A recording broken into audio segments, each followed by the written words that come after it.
ఆ విష్ణువు అనేటువంటి నామానికి శక్తి అనేటువంటి అర్థం కనుక తీసుకుంటే అది మ్యాటరు, ఇది ఎనర్జీ. ఎనర్జీ అనేటువంటిది మనకు కనపడదు కదా.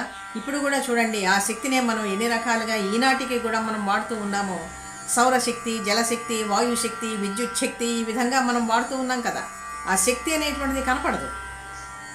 దానికి ఏదో ఒక పరికరాన్ని తగిలిస్తే ఆ శక్తి అనేటువంటిది మనకి దాన్ని అనుభవించడానికి వీలు ఉంటుంది. ఒక ఫ్యానో, ఒక లైటో, ఒక ఏసీనో, ఏదో ఒక డివైజో దానికి కనుక మనం కనెక్ట్ చేసినట్లయితే ఆ శక్తి స్వరూపాన్ని ప్రస్ఫుటంగా మనం ఆ రూపంలో మనం చూడగలుగుతాం.